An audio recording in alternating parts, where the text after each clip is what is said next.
Workplace violence. That's what we're going to tackle today.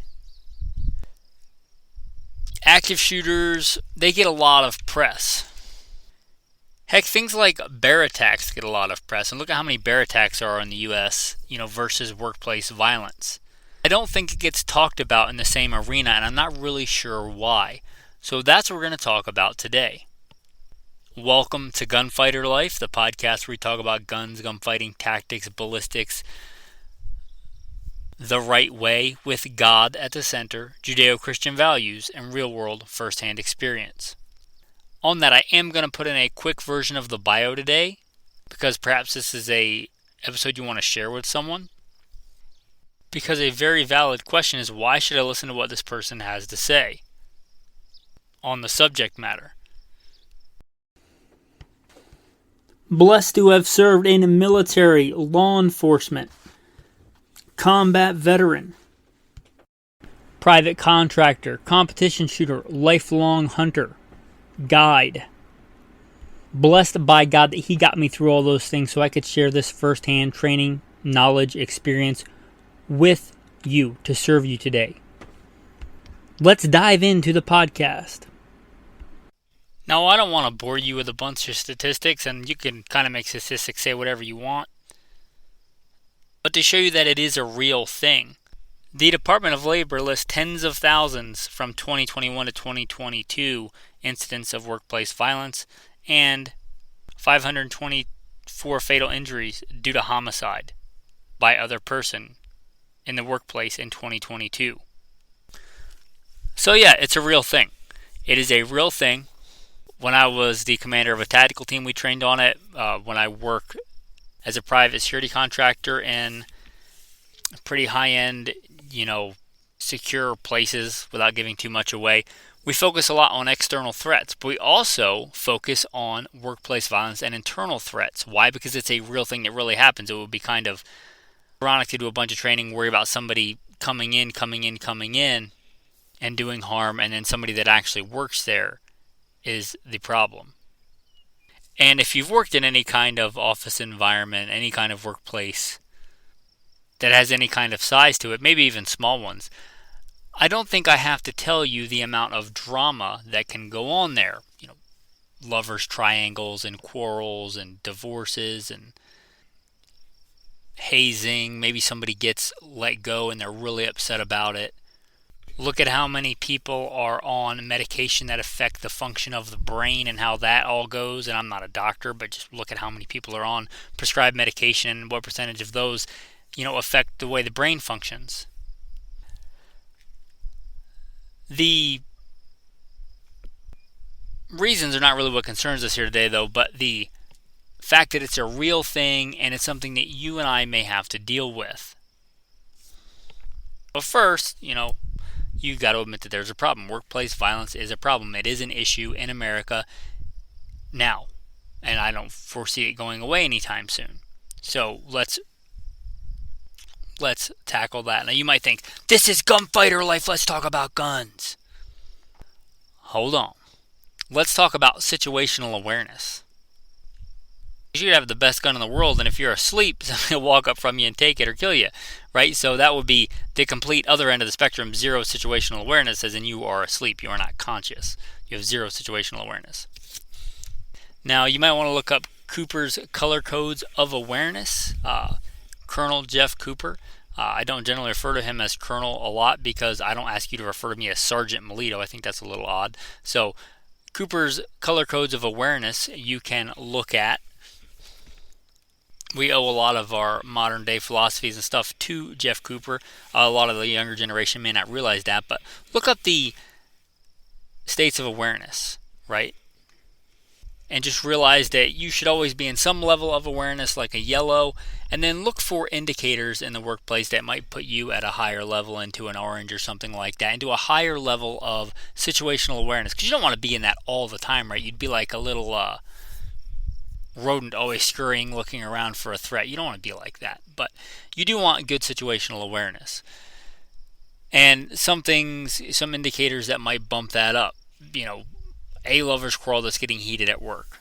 Through the microwave mafia that hangs around the little break area at your workplace. You've heard that so-and-so is going to dump so-and-so.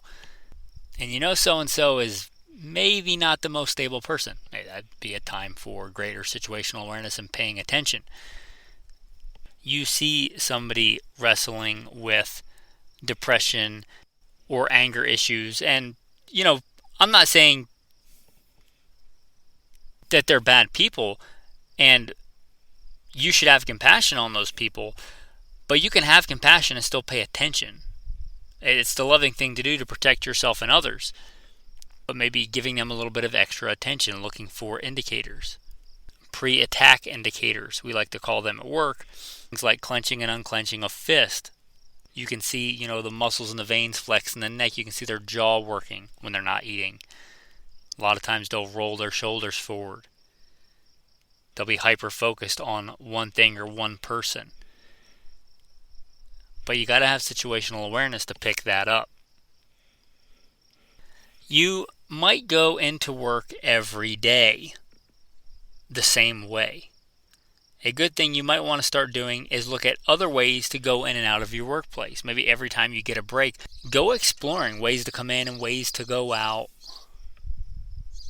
When you're walking around, think tactically in your mind, what is cover and what is concealment? Real briefly, if you're not down with the tactical lingo, cover hides you from something. Concealment stops bullets. So be thinking about that when you are out and about in your workplace. Not paranoid-wise, but just walk around and look at like, oh, that's a really thick concrete wall right there. That would be handy if somebody was launching hot rocks in my direction.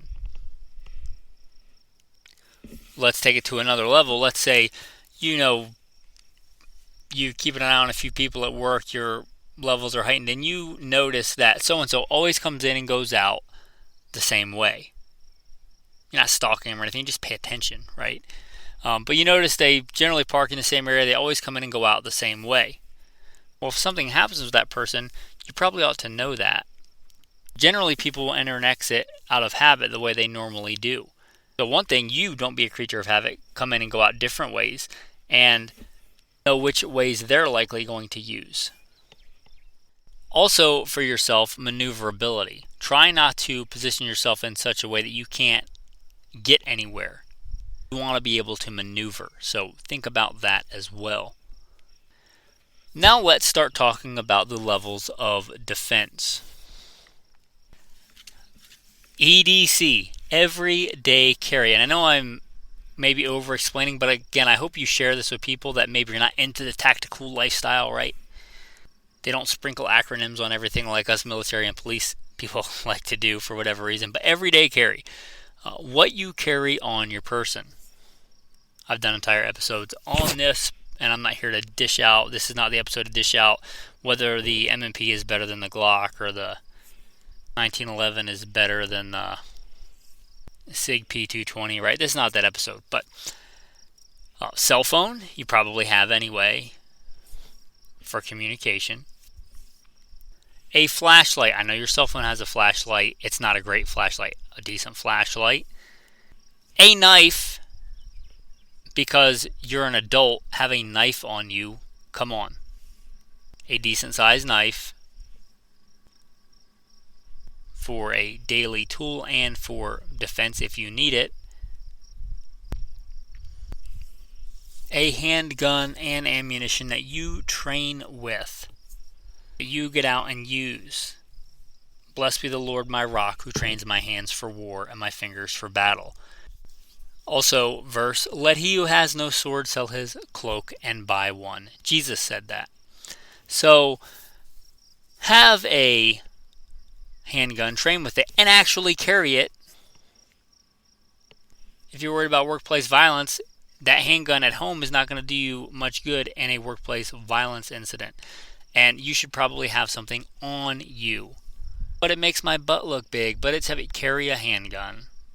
If you feel called to, if you're not a pacifist, I'm not here to hash that out, but be competent, be well regulated, carry a handgun, use common sense. But the biggest thing is carry. You could have the coolest whiz-bang race gun in the world and you're safe at home. 38 Super Comp, 2011. locked up in a safe, it might as well be on the moon if there's a workplace violence incident. So you might want to consider that. A tourniquet. There are light, small, handy tourniquets. I'm not going to hash out all the ones here. I've looked up March algorithm if you want to see that episode, or hear that episode rather. But massive bleeding airway, respiratory hypothermia. That's what the March stands for. Again, we love acronyms. But have a tourniquet, right? And that's, you can have more stuff on body, but I'm going to say that's a pretty good loadout for everyday carry. And then, depending on your type of work, you may often bring a bag into work. Laptop bag, depending on if you're a suit and tie kind of guy, or a construction bag if you are work with your hands kind of guy. But the bag is more space. You might think about support gear in there. You might think about, if you carry, I would encourage you, as I often do, to carry a fighting handgun, not a little baby #MeToo handgun, but this is not the battle to fight today. But if you carry a little baby handgun, maybe carry a man-size handgun in your bag if you can, and you can secure it so that it's not a liability. Also, spare ammo for the gun that you carry and maybe another gun that you have, but spare ammo, kind of like maybe don't have the entire bag for this. I'm big on bailout bags. I've talked about that before, but maybe have a compartment, or make a compartment, or have another sealed container like a sleeve or something that goes in your bag that is dedicated to this space, so you're not reaching in there, hoping for a tourniquet and pulling out a banana. But know that this is your go-to pocket. Maybe you have spare tourniquet, maybe you have some quick clot in there, some gauze, spare ammo, spare batteries if your flashlight is not rechargeable, the plug-in kind, but you get the idea. Some basic support gear for your basic support kit. And I've done a whole episode on laptop bag guns, but if your environment permits, you have your own office, it locks, you're not worried about other people having access to it, or you have a locking desk or whatever, when you're not at your desk, you can secure it. You get the idea. But laptop bag guns I've talked about, like it may be a plus size handgun, something like an FNX 45 tactical, or take your pick. Again, this is not the episode to debate different platforms, but a plus size handgun. Or getting into the little, now kosher with the ATF, braced pistols. Something like a micro Roni, or the SIG conversion kits. They make SIG ones, they make Glock ones that will give you a lot more in the platform than just a regular handgun. Something you can put a pistol brace on, that we all know is not for bracing on your arm, but that, some extended magazines, right, and all that should easily fit into a laptop bag. Go with a dedicated small PCC like a CZ Scorpion or something like that, quite a bit more firepower. But don't just hyper fixate on the weapons, but also the medical gear, things like that. You may want a less lethal option. Now, unless I'm in my duty gear, my jungle boots and my body armor and my work loadout, I'm generally not EDCing less lethal. But if you want to, I wouldn't fault you for it. But if you don't EDC it, maybe in your bag a less lethal option. I'm not a big fan of pepper spray. It often, in my experience, does not work as much as people like to say it's awesome. In my experience, it doesn't work, and the time it takes to deploy, generally hand to hand, will fix a lot of situations and adjust a lot of attitudes. But, less lethal is a decent option if you have it and you have the standoff distance and the time to deploy it. So, pepper spray, saber's good. I think cold steel is okay. Decent pepper spray, and if you're not carrying it on your body, a decent size. You also may want to think about like a collapsible baton or something like that if you have like fighting experience. If you punch like a wet noodle, I'm not sure how much a baton is going to help you, but having some kind of martial fighting ability and skill is just something you should have, period, I think. Again, if you're not a pacifist or whatever, but having that, and then a force multiplier like a baton, a collapsible baton. I think ASP makes a super lightweight, I don't even know what that acronym stands for, but they make a super lightweight, like aluminum collapsible baton, real light, real handy. I want to say it's called the Executive, but I may just be thinking of that because I used it when I was doing EP type work. executive protection type work, but it's a small, light, handy aluminum baton. So anyway, that may be an option.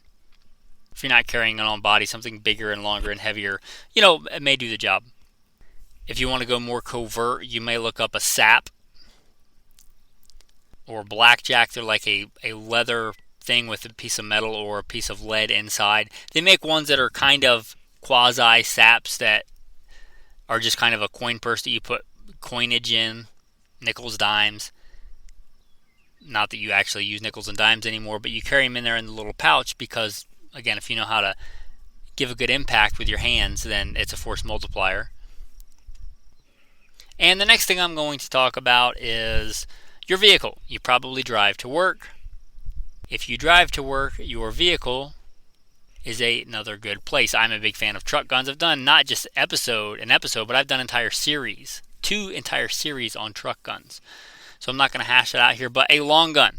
If you have to get in a fight, a long gun is better than a handgun almost always. And I love handguns. I do most of my competing and practice and training with a handgun, but that's because they're a hard gun to master and they're extremely limited and they're unforgiving. That's one of the reasons I like them. But if I have to fight and you give me an option, I'm almost certainly going to take a long gun. So give some good consideration to a decent long gun in your truck, a shotgun, a rifle, appropriate and germane to your situation. Not just for workplace violence, but stepping out of this, you have to go to and fro. So just in life in general, that's something you may want to think about. And obviously other kit in your vehicle. You may want a large medical kit in your vehicle, not just for workplace violence, but vehicle accidents are a major killer in the United States. So don't just be hyper-focused on the tactical and miss the forest for the trees. The reason we're talking about workplace violence today is to preserve life. Human life is precious. But, human life is precious whether it's, taken in a workplace violence incident or a traffic accident. And traffic accidents are far more common. So for either situation, having a decent medical kit in your vehicle and knowing how to do basic things like put on a tourniquet, how to pack a wound, those are pretty basic things that you should probably know, even if you don't even own a gun. Right? You should probably know those things because traffic accidents happen all the time. What did Cain say to God after he killed his brother Abel? Am I my brother's keeper? There's a verse that some translations put, you shall not stand idly by while somebody takes the life of your neighbor. I think a lot of the things we talked about today with workplace violence or other things, that applies. So be circumspect and think about whether it's your responsibility to look out for the health and welfare and lives of others. You shall not stand idly by while somebody takes the life of your neighbor. And I was thinking about what the verse of the day would be, and that's a pretty good one. So let's go with that. Also, guys, if you like today's episode, this came out of a Patreon poll. Now, there's a lot of content that's just for patrons on Patreon. There should be a Patreon link in the show notes. But a lot of the polls, you can just go to the Patreon page without, a credit card or anything. Just go there and you can see and vote on the polls. And a lot of times on the polls, I will have a list of ideas and then I'll have a section for other. And I will say, other, please comment. So if you would like to throw out a suggestion for a show idea, that's probably the best place to do it. So again, that's Patreon. There should be a link in the show notes. And we'll one more time go with the verse of the day and then we'll close out. You shall not stand idly by while somebody takes the life of your neighbor. Thanks for listening and have a blessed day.